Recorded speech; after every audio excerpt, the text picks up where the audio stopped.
है अगर गुरुवर का सानिध्य पाना तो विद्यासागर.गुरु पर जरूर आना।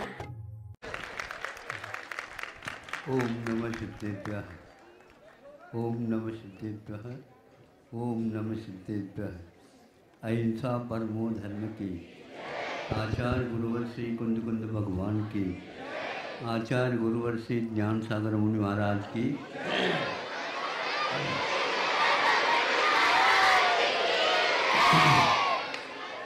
हाँ,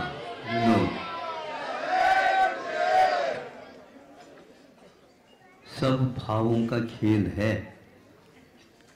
उसी को हम आपके सामने रखना चाहते हैं।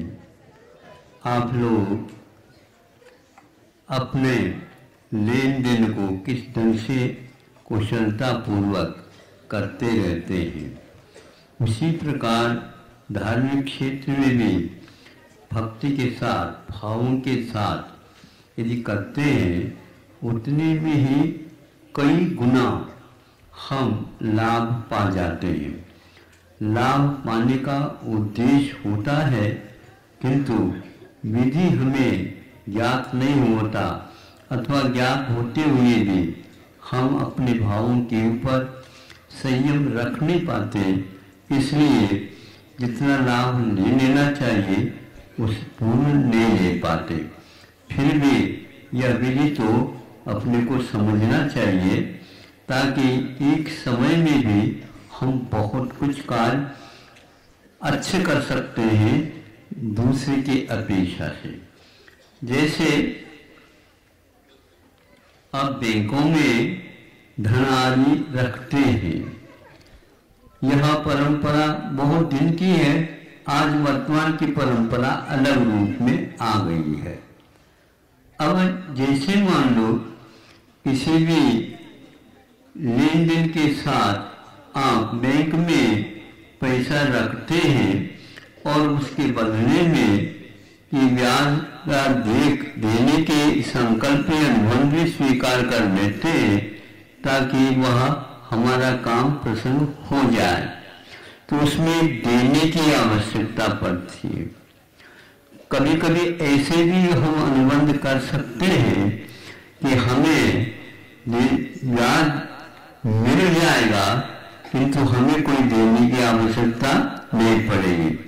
राशि वही रहती है, किंतु उस राशि के साथ समय का अनुबंध होने से उसका ब्याज दर बढ़ जाता है।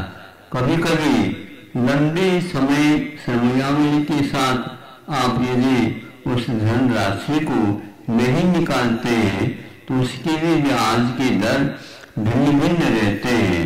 कुछ ऐसा भी रहता है 6-7 साल तक यदि आप किसी भी प्रकार से उस राशि को नहीं निकालते हैं, तो उसके ब्याज डबल हो जाता बताते हैं।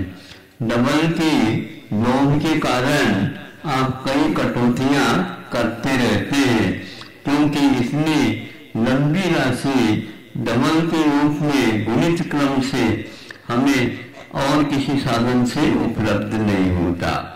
इस प्रकार भिन्न भिन्न जाति प्रजाति के साथ अनुबंधों को हम स्वीकार करते हैं, किंतु भिन्न भिन्न अनुबंध के साथ भिन्न भिन्न परीक्षाएं भी होती हैं। नंबर यदि ज्यादा लेना चाहते हैं तो कठिन प्रश्न तो आएंगे और उनको हल करना है, तो ऐसे भी हल किया जा सकता है। हाँ या ना में उत्तर दे करके उसमें नंबर की कटौती भी होती है। अभी नंबर मिला ही नहीं, गलती कर गए तो एक नंबर पहले से देना, अभी मिला कुछ भी नहीं, देना ही देना, ऐसा होता है। इसलिए जल्दी नहीं कर सकते, संयम रखना आवश्यक होता है। ध्यान थोड़ा सा चूका नहीं, वह चूकता ही चला जाता है, उसके फलस्वरूप हमें घाटा लग सकते हैं। हमें धार्मिक क्षेत्रों में भी इस विधि का अनुकरण कर लेना चाहिए। जो विधि होती है वो विधि दोनों तरफ होती है। तो आप व्यापार में तो कर लेते हो साहस के साथ, यहाँ पर साहस आपका टूट जाता। जैसे अभी हमने फॉर्म भर दिया पत्र के नियमावली को स्वीकार कर लिया, और स्वीकार करने के लिए कैसे स्वीकार कर लिया? आप 1-1 माह के लिए कह रहे हैं, वो कहते हैं हम 1 ही साल के लिए लो, अथवा 10 साल का एक ही बार में ले लो। ये ऐसे भी होते हैं, ये फिक्स डिपॉजिट के रूप में आ जाते हैं। इनका दुगुना होगा, तिगुना होगा, चौगुना होगा तो भगवान जानते हैं। उनके परिणाम में इस प्रकार उछाल आ जाता है। तो दान के क्षेत्र में, त्याग के क्षेत्र में, साधना के क्षेत्र में इस प्रकार आप लोगों के यहाँ बने हुए हैं। पहली प्रतिमा है, दूसरी प्रतिमा है, दूसरी प्रतिमा, तीसरी प्रतिमा है, तीसरी प्रतिमा में जगन्य मध्यम उत्कृष्ट है। इस प्रकार आप बढ़ाते जाइए और उसके फलस्वरूप कर्मों की निर्जरा और प्रशस्त कर्म पुण्य बंध के जो अनुभाग बंध है वो भी अपने क्वालिटी के रहते हैं। उसका अपना फल अपने ढंग से मिलता है। इन सब को शास्त्रों के उल्लेख से ज्ञान होता है हमें कि हम अपने भावों को बहुत ही कुशलता पूर्वक बढ़ा भी सकते हैं। यदि मान लो इतनी क्षमता नहीं है तो उसको धीरे धीरे कम भी कर सकते हैं। विधि में हमेशा हमेशा सावधानी की बड़ी आवश्यकता होती है। हर क्षेत्र में विधि होती है। कोई भी कार्य करते हैं तो उसकी पद्धति होती है, उसमें साहस के उपक्रम भी होते हैं। थोड़ा साहस यदि खो जाओगे तो फिर उसमें घाटा ही घाटा लगता जाता है। फिर भी धार्मिक क्षेत्र में भी चतुर या कुशल, विवेकशील श्रावक और श्रमण दोनों ही अपने धर्म क्षेत्र का भाव के अनुसार उसका उपयोग करते रहते हैं और उससे लाभ भी वो लेते रहते हैं। कभी कभी कुछ देर हो गया और विधि बिगड़ गई तो गड़बड़ होता, ये भी ठीक है। कभी कभी बैंक फेल हो जाए, होते कि नहीं? बोलो ना। हाँ, लेकिन हमारे बैंक कभी फेल नहीं होंगे, ध्यान रखें। ये है पहले से हम पक्का करवा लेते हैं। हमारे यहाँ ऐसा नहीं, कच्चा पच्चा नहीं चलता, पक्का है, पक्की रसोई है। हाँ है, बिल्कुल आनंदपूर्ण वृद्धि के साथ, चतुस्थानीय वृद्धि के साथ विशेष विशेष रूप से इसके अवदान होते हैं। ये ज्ञान रखने से विधि द्रव्य रात्रि पात्र विशेषा तद विशेष सूत्र रखा गया है। जो फलवती जमीन में अच्छे बीज का वपन किया जाता है तो उसको गुणित क्रम से फसल सहस्त्र गुणे हो जा करके आ जाता है। यदि मान लो उर्वरा शक्ति से हीन है ये जमीन है तो आपके बीज बहुत अच्छे भी हो तो भी उसकी इतनी मात्रा और गुणवत्ता दोनों में कमी आ जाती है। आप अपनी फलवती उर्वरा शक्ति वाली धरती को हमेशा हमेशा बनाए रखिए तो वह उसमें बहुत कई गुणित सहस्त्र गुणित फल मिलता है। उसी प्रकार आप अपने भावों की भूमि को ऐसे विशुद्धि के साथ फलवती बनाए रखो और उसके द्वारा सामान्य भी यदि मान से आप पालन करते तो भी सहस्त्र गुणित उसका फल मिलता है। जब फल मिलता है उसको देख करके हम भी ऐसा कर लेते तो हम भी ऐसा कर लेते तो महाराज ने हमारे बारे में कुछ नहीं कहा। क्यों नहीं कहा? उमा तो महाराज ने लिख रखा है, देख तो लो, पढ़ तो लो, अखबार तो पढ़ लेते हो, ये भी तो एक आध पत्र देख लो, उसमें लिखा हुआ सूत्र में विधि द्रव्य धात्री पात्र विशेषा तद विशेष। इसलिए ऊपर ऊपर के गुणस्थानों में ऊपर के व्रत नियम अनुष्ठानों के अनुसार हमें जब फलानुमति होती है उस समय लगता है फल पाने के लिए भावों की भी बड़ी आवश्यकता। लेकिन फल पाने की इच्छा इसे नहीं, किंतु कर्म निर्जरा यह इच्छा नहीं मानी जाती। कर्म निर्जरा के लिए हम विशुद्धि बढ़ाते हैं तो वह इच्छा नहीं मानी जाती, क्योंकि हम कर्मों को एक प्रकार से निर्जित करना चाहते हैं जो संवर और निर्जरा के रूप में प्राप्त हो जाते हैं। वह मोक्ष के लिए कारण होता। इसके साथ जो पुण्य का बंध होता है वह अनिवार्य रूप से आपको फल मिलता ही रहता। नहीं भी चाहते हैं तो भी मिलेगा, ये अनिवार्य अनुबंध है इस देह का। नहीं भी चाहते, नहीं चाहते हम ले जाओ, नहीं ले जाएंगे तो नहीं, हम जो आप उसके पास है, स्वामी है, आपको मिलेगा। इसको देखने से कई लोग समझेंगे कि नहीं, सभी के लिए मिलता, गरीब हो, अमीर हो, पढ़ा लिखा हो, अपढ़ हो, कोई भी हो, छोटा हो, बड़ा हो, किंतु उसके भाव के अनुरूप ये कर्म नहीं मिला।